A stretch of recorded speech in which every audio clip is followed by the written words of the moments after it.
Love you.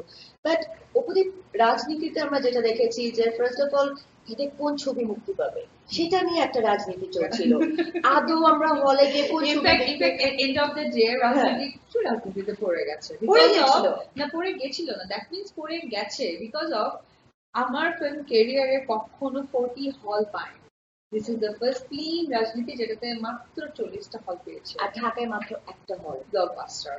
যেখানে যার জন্য আমি লাইভে একটি কথা বলতে চাই যে আমি কিন্তু এখনো দর্শকদেরকে মানে যাইনি, যেহেতু তারা আমাকে কাছের প্রেক্ষাগৃহে দিয়ে পায়নি, যার ফলে আমি কিন্তু এখন সিনেমা দেখি। কারণ আমার কাছে মনে হয় যে সবাই আমার দর্শক, আমি কাউকে ছোট করে বলছি না, কিন্তু ঢাকা শহরের আশেপাশে এই মানে বলে আনন্দ সিনেমা হলে যাবো, পূর্ণিমার সামনে একটু দাঁড়াবো, তারপর মতিবিলের সামনে একটু দাঁড়াবো, এই যে জনাকের সামনে একটু দাঁড়াবো, এটা একটু আমার ইচ্ছে। কারণ এটা আমি ইউজ টু ছিলাম অল টাইম, প্রত্যেকটা ঈদে আমি ইউজ টু ছিলাম আমার সিনেমা রিলিজ মানে এই হলগুলোতে আছে, যাচ্ছি দেখছি, সেখানে যে লম্বা লাইন, বড় করে ঝুলানো, মানে বোর্ডে লাগানো না, একটা হ্যান্ড রাইটিং এ ঝুলানো হাউসফুল, এই যে একটা মানে ইমোশনটা, এটা যেহেতু ফেব্রুয়ারিতে পাইনি, একটু মনে কষ্ট হয়েছে যে থাক আমি দর্শকদের সাথেই দেখবো।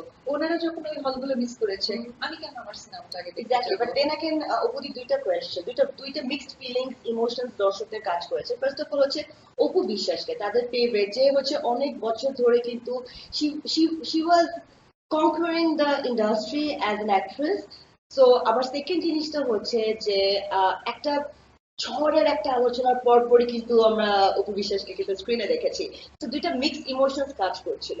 তো ডু ইউ থিঙ্ক যে ওই দুইটা মিক্সড ইমোশনস এর জন্য রাজনীতির জন্য একটা পজিটিভ দিক ছিল নাকি স্টোরি ইটসেলফ? না বিকজ অফ মুভি তার মতো করে চলে, ক্যারিয়ার আর প্রফেশন মানে প্রফেশনাল লাইফ আর পার্সোনাল লাইফ এটা কখনোই কিন্তু মেলানো উচিত না, প্রত্যেকটা মানুষই ব্যক্তি জীবনের বাহির না।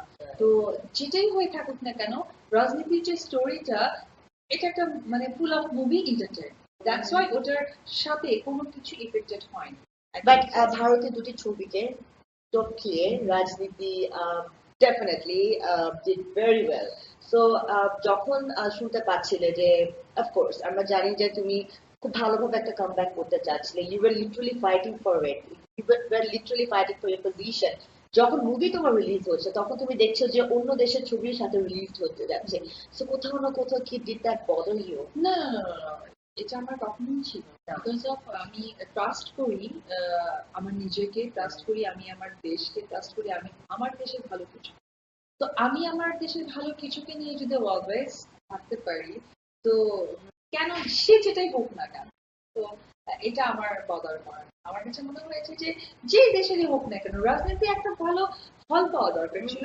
ইনফ্যাক্ট হয়েছে কি ঈদের মধ্যে কিছু 35 বা 37 সংখ্যক হচ্ছে গিয়ে হল অন্য পুরোনো সিনেমা চালিয়েছে, সেখানে চাইলে কিন্তু আমাদের রাজনীতি চলতে পারে।